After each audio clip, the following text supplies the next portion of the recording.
Hello everyone, I'm Hugo. And I'm Jake. What a glorious day. It's finally time. Welcome to the Bible Reloaded, by the way. We're going to touch on... God, we've done so many bad Christian movies over the years, and we've done some good documentaries about Christianity. Sure.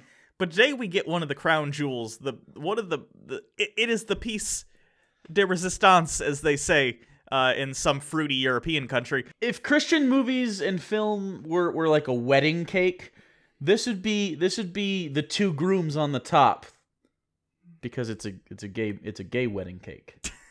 Today we're looking at the Christiano brothers' masterpiece. Oh, it's their Bohemian Rhapsody. It's their Starry Night. It's their Citizen Kane, to be totally honest. Yeah. Second glance. You know it. You love the meme. Today, hey Scotty, lawsuit's over, so now we can do a review, man. And yeah, I'm not gonna keep you guys waiting any longer. I know you aren't here for us. You're here for this shit. You want us to talk about how bad it is. So, second glance. So the movie opens, and I don't know if you guys know this, but Screenwriting 101 dictates you really shouldn't open your movie with a shot of your character's alarm clock. It's like opening a speech with a Merriam-Webster definition. It's just too cliche. Not to mention, it's how I also opened that video I made in high school where I played Hitler. The Christiano brothers, the screenwriting abilities of a high schooler with none of the self-awareness.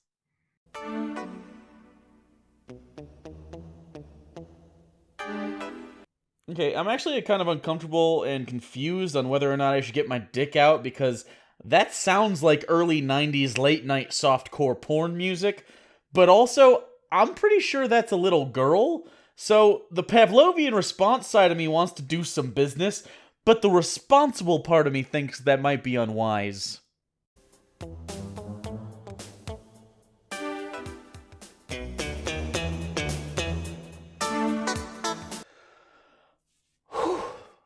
Made the right choice, Hidalgo. Is that a reference? Who's Hidalgo? Hugo, Hidalgo is my penis. Why are you talking to him like that? That is a binary pronoun. Hidalgo prefers the pronoun peen. Peen. I've never respected an idea less than I do in this moment. Oh no, his radio is moderately loud. That justifies this pratfall. Okay, note to the director, Rich. I'm assuming you've probably learned this over the past 30 years since you made this movie, but if the audience is supposed to think a noise is loud, you have to make the noise loud. Jenny! Holy cannoli, he acted the crap out of that! Jenny! Jenny! Jenny! Jenny! Jenny! Jenny! Jenny! Jenny! So apparently David has been having some problems with the ladies lately. Well, how's it going with her? You know, Dad, everybody just sees me as a nice guy, that's all. Nobody wants to date her. You know, my tombstone's gonna read, "Here lies Dan Burgess, a real nice guy." I'll sell those Stacy sluts.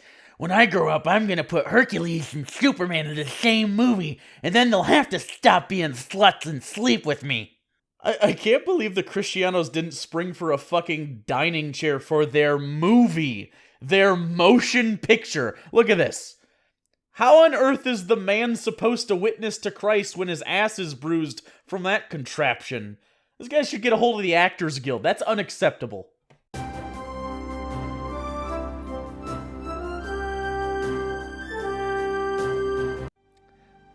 And now we know who to blame for this noise. Keith Vivret. Keep an eye out for this guy, because he needs payback. Daniel, our main character, portrayed again by David Pirate Noise White, arrives in your typical high school circa 1980s something. You remember your first interactions of the day back in high school, being asked if you got your dick sucked last night, casually being asked by a group of people if they can cheat off the test right out in the open. Fuck John Hughes, Rich Christiano is the 80s! Oh! Oh! Jake, what's wrong? My chest is heavy, and there's tie-dye shirts. Oh, I see.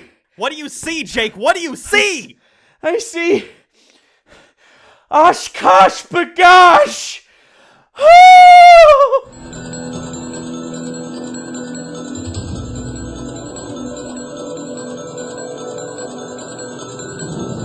I mean, I don't understand it. He mocks God, yet he gets all the girls. He's got a great car. Everyone bows down to him. He's got it all. Daniel just doesn't understand why Jesus doesn't make the girls as wet as he makes him. Thanks for helping me last night. Tamra. I think Tamara's trapped in one of those dreams where she's back in high school, but halfway through she realizes, wait, I'm 30 years old. I shouldn't be here. Because she looks old. I can't handhold you guys through every joke. You gotta keep up for yourself, okay? I can't. Daniel finally musters up the courage to ask out the girl he tutors, but uh-oh, the popular secular kids rock up and steal his girl. Don't fret, David. That proto-mullet and her mom jeans were destined for each other.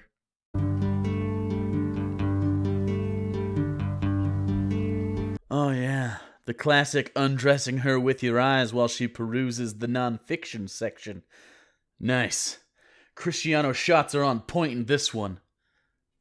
Good job, Rich. Use that Dewey Decimal System, you fucking slut. Oh, Dewey all over my decimal.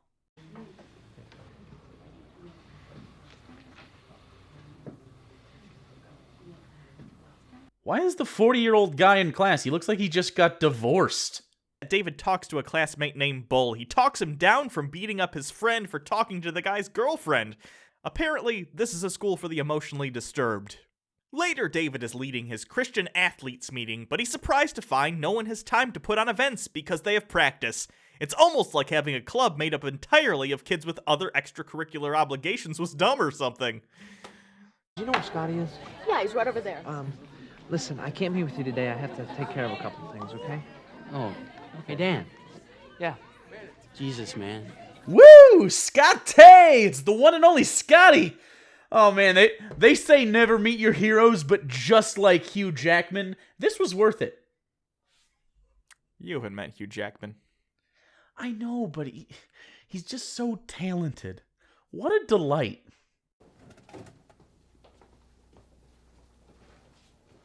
I like that even in 1992, Lance was going out of business. I feel like that's their model. Lance, we always look like we're going out of business because, let's face it, the snack cracker sandwich industry isn't exactly a gold mine.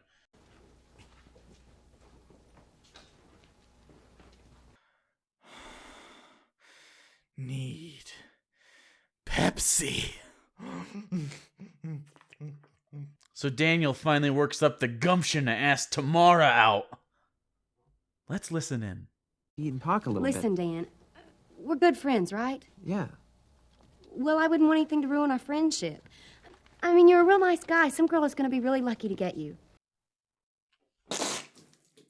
Fuck Pepsi! As if the day couldn't get any worse, Daniel is caught with a cheat sheet he found which wasn't his. The teacher assumes he was trying to help his crush on the test, so he kicks him out of class. I want you to take this note to the principal's office. Mr. Milner, You've given me hope, Dan. I actually thought you weren't like the rest. That perhaps your faith had given you some sound principles. Whoa, Teach, coming a little hot there. Cool your jets, Turbo. See, I think the teacher's just jealous because he thinks only he gets to trade good grades for sex. That night, Daniel tries to explain to his father and tell him how frustrated he is, living a Christian lifestyle. I'm not affecting anyone for Jesus. You're just feeling sorry for yourself. No, I'm missing all the fun. No, you're missing all the sin. I think you can tell Dave got annoyed at the late-night phone call he obviously received because Rich was so proud of his clapback he wrote there. You never guess what I had the dad say! You're missing all the sin! Nailed it, guys. Great job. I can personally vouch for the sin thing being awesome. In fact, why don't we all sin together right now? Are you ready? I am. 1, 2, 3. I'm sexually while attracted to clown screaming! shoes. That felt good. I feel better now. Why did they get to have all the fun? Rich was never a believer. Unfortunately for Daniel, a wandering Zoltar machine happened to be listening outside, and well, you know how they can be. The next morning, David wakes up, as all godless hoodlums do, next to his empty beer cans, wearing his backwards-facing juvenile delinquent hat. Perfection, Christiano brothers. Mwah! It turns out sinners are also bad at housekeeping. Keep your eye out for the stray pizza slice, because that's the sign of the devil. Like Jake said, as all you fellow heathens know, without the power of Christ in our lives, it's impossible to take out the goddamn trash, so Daniel spends his time cleaning out his alternate reality house, only to find... Hello, Daniel. Oh, you startled me. I'm here to talk with you about your prayer. Wait, so what about all those times Daniel prayed for, like, world peace? Or to end hunger?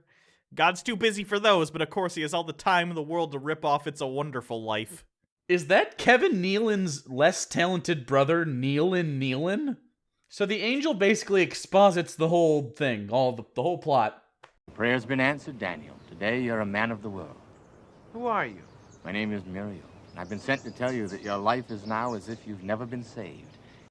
I love that the Christianos couldn't hold their load on this reveal for like 2 minutes. Just let them go through some shit and then not understand and then have the sagely angel come and, exposit the whole thing. You guys suck at this. It's really disappointing. Yo, Danny boy, man, let's go. Hurry up, man. We need to get there. Come on, what are you doing? Come on. What's going on here? What are you looking at? Who are you talking to? Come on. Okay, see, I must be almost on the exact same wave frequency as Daniel, because I can see all of the angel, except I don't know where his chin went. So Daniel goes off with his new friends to experience a whole new world of secular sin. Yo, man, you think those girls will show? What girls? What girls? The ones we met last night. Oh. What's wrong with you, man? You sleep too long. Well, if they don't, they're either too stupid or not worth it. Can I just point out that Daniel says mean shit like this with no prompting? So I think it's fair to say he wasn't single because he was too nice. He's just an asshole who unsuccessfully tries to hide it behind being super duper nice. But what do I know? Self-proclaimed nice guys really being assholes with ulterior motives? Who ever heard of such a thing? But hey, at least in this universe, he's with the girl he liked, and he's taking her to the big party tonight. You guys know what this scene needs, though? Big ol' head and locker right in the foreground. Oh, nailed it! And now it's time for Lazy Writing 101. When you want to establish a relationship and a character regretting their decisions, simply have a 30-second montage where he sits with her a few places and looks longingly at his old friends. Bonus points if the music is cheaply produced crap track that you can't tell if it's on a loop or not. Oh yeah, that's the stuff.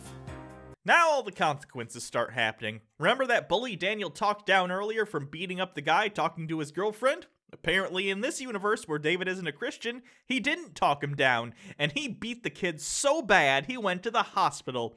Because as we all know, non-Christians would never, ever try to stop a fight caused by a misunderstanding. We just love blood sport too much, it's not our fault. Then Daniel learns the fellowship of Christian athletes isn't around anymore. Although, that didn't seem to be working too well in Prime Universe either, so maybe just cut your losses on that one. All right, listen, we only got a couple of minutes, so let's get this thing going. What's this? Well, as you can see, this is home economics. But it's supposed to be FCA. You have 3 seconds to get out of here, Mr. Burgess. In the 90s, only women took home economics, because it's all women's work. Nowadays, you've got men doing laundry, pansies cleaning dishes, and grown men cutting their genitalia off and wearing lady clothes just so they can feel like the person they want to be instead of the person they think they should be. The nerve! Hey, Danny! Danny, wait up. Melanie. Talk to me for a minute. I'd like to, but I'm going to be late for class. Well, just for a minute. What's wrong? Come over tonight. I can't do that. What about Bull? Well, forget Bull. My folks will be gone. So...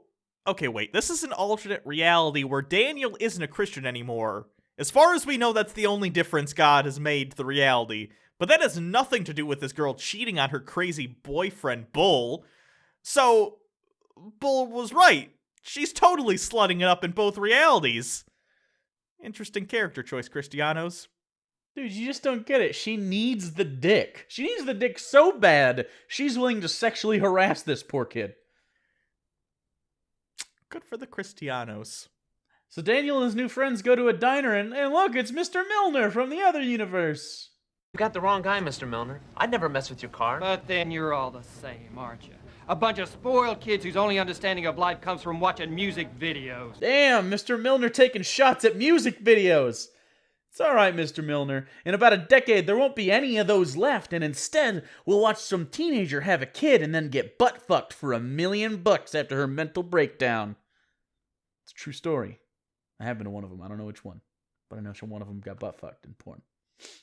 After the music video comment, I'm even more confident that the Christiano brothers are just two old men screaming, "Get off my lawn," into a series of various cameras over the last 25 years. He comes home to discover his mom leaving for the weekend with some guy. Apparently, in this reality, not only are his parents divorced, but his annoying sister was never born. So, no more creepy teacher at the school, and Daniel's mom is getting pipe laid on the reg. Seems like Daniel's the only loser here. Hey, what's up with my mom? And where's my dad and Jenny? Your folks have been divorced for several years. You see, it was your prayers that held your folks together when they were going through the tough times. Since you weren't there to pray for them, they split up. As for Jenny, she was never born. Okay, so Daniel clearly has magical all prayers are answered powers, right? Shouldn't he just have prayed for the girl to suck his dick? I'm not even kidding. If he wants to be all Christian about it and have her marry him first, that's fine. But this kid is so powerful, he held together, apparently, an unhappy marriage and helped produce a human being with his thoughts. A Blumkin isn't a stretch. Doesn't it make him kind of an asshole for keeping two parents together that don't want to be? Yes, it does. Absolutely. What a fucking asshole. All right. That night, it's time for Daniel to get ready for the big party. He changes his clothes because he realized no one wants to fuck a creamsicle, so he goes for more of a Barney's Afterbirth look. It's moments like these where I just want to shake the 90s and go, "No, goddammit! Don't do it!" But they do it anyways. They do it anyways, and now we're here. I blame that shirt for 9/11. Same. Building 7. What about shirt number 2?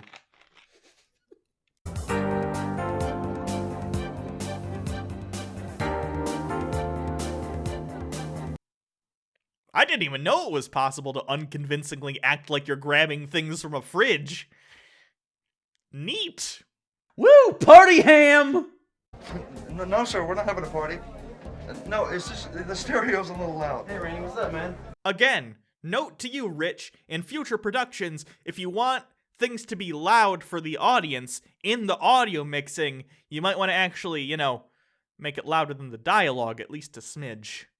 So Bull's now ex-girlfriend shows up to the party to make quite the announcement to everyone, including Daniel and his girlfriend.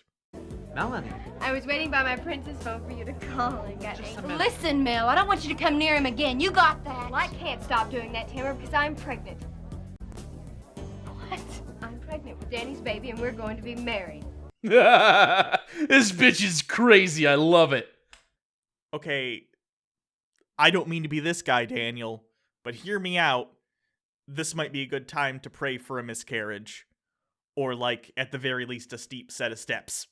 Despite the pregnancy being a lie on the crazy girl's part, Daniel's girlfriend can't take all the cheating anymore. Only reason why you went out with me? Dan Burgess, always the guy to be around. I said, is that the only reason why you went out with me? Well, I sure didn't go out with you because you're a nice guy. Next time, wear the Matrix trench coat and your trilby. That'll show her what a nice guy you are. Daniel suddenly realizes he missed his meeting with Scotty after school to talk about the Bible like they planned. But when he goes to his sister to apologize for him, she's so upset. This idea of calling me a jerk. Listen, what's going on? Where is he? In his grave. You know he committed suicide 3 months ago. Why are you doing this?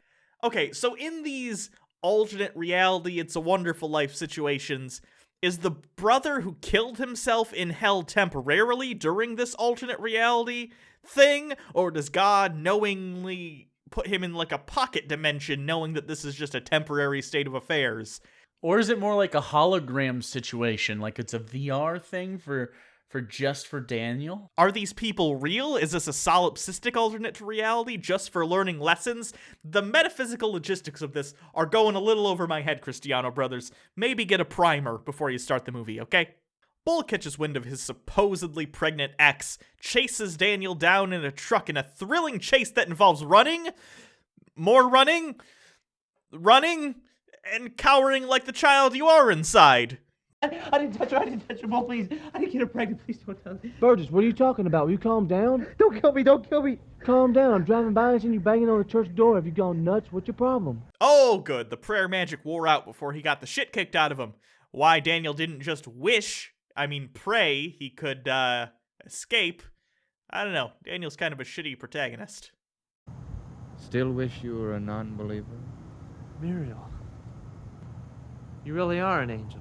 Did the alternate reality thing not tip you off, or did you think this guy also happened to be trying to scam you on the day of your weird metaphysical transformation?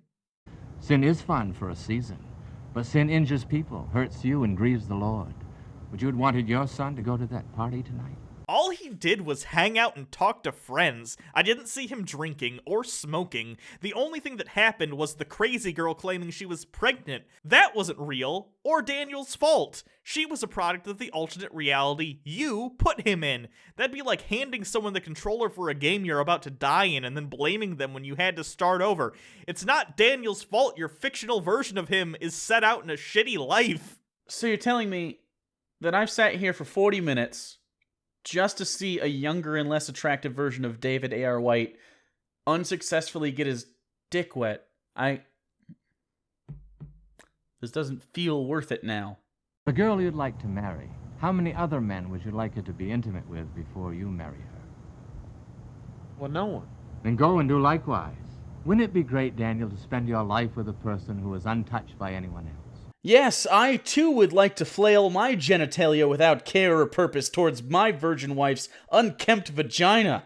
I want us both to resent each other by the time our first anniversary comes around, and I truly never want her to experience an orgasm. Thanks, Muriel. You see, the Lord's not trying to restrict your pleasure, Daniel, but rather he's trying to maximize it. There's nothing wrong with building relationships. Just save all the physical intimacy for your wife. Okay, this speech is still going on, and we're essentially discussing David's eventual opportunity to come inside someone. I love this movie. I already told you how your prayers kept your parents together. And Scotty Parks, well, if it wasn't for you, I think you know where he might be right now. So remember, kids, anytime anything bad happens, it's because you didn't pray hard enough. Shame on you. Okay, let's wrap this turd up the same way we opened, with a stupid alarm clock bit.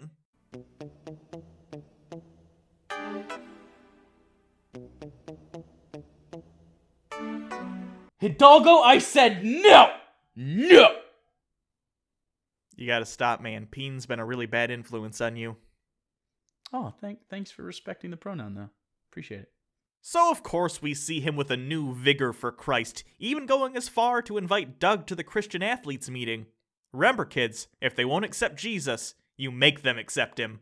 Just do me this one favor one time. Come on, give the film a chance.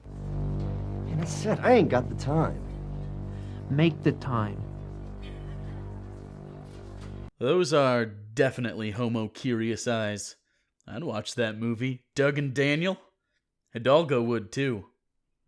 Hidalgo's gay. But not me. No, sir. Not me. Just Hidalgo. And then he sees his now unsuicided friend Scotty, fresh from the alternate dimension hell, I guess. Do we really have to do this, guys? Everyone has seen this. It is a dead meme, and even then, it was not that funny to begin with. Hey, Scotty. Jesus, man.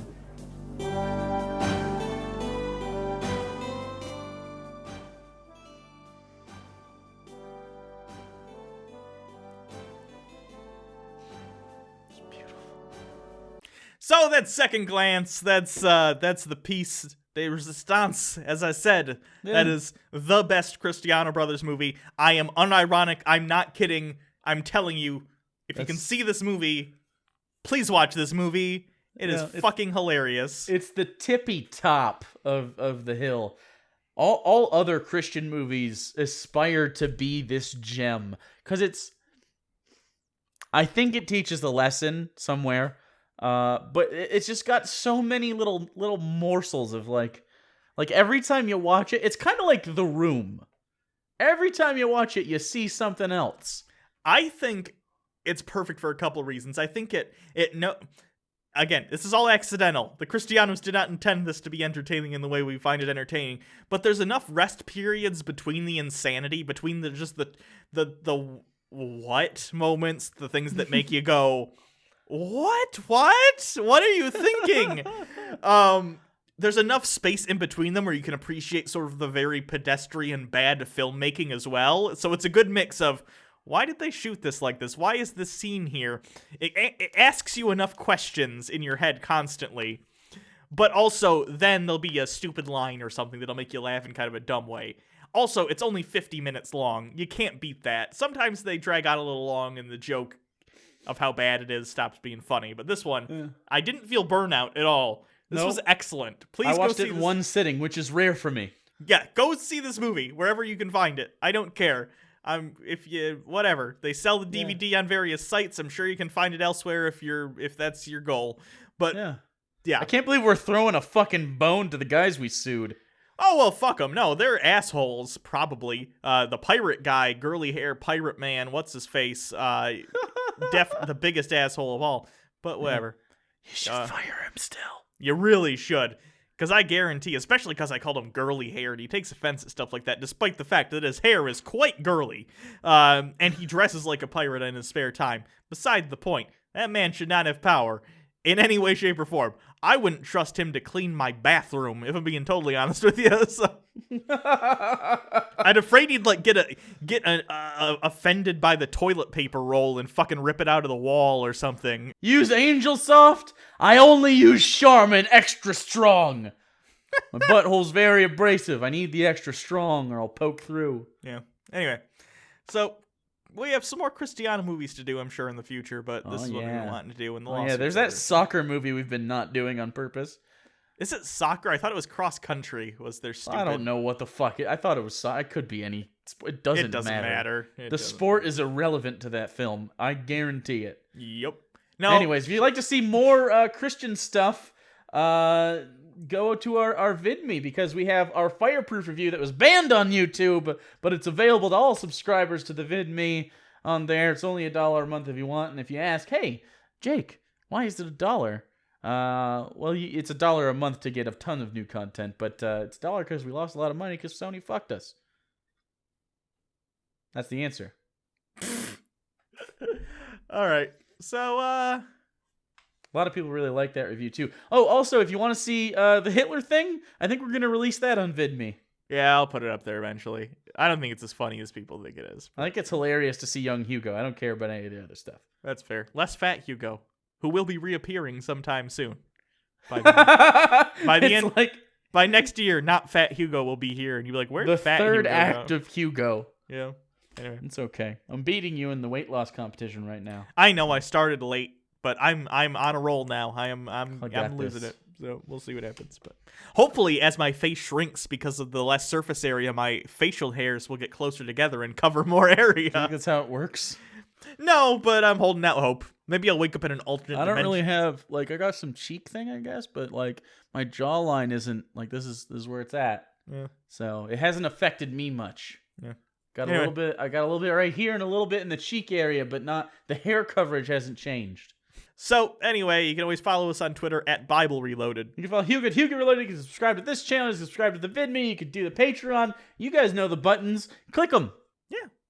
So, I guess that's it. Until next time. Hey, Jake. Oh, fuck. Wait. Bible Reloaded, man.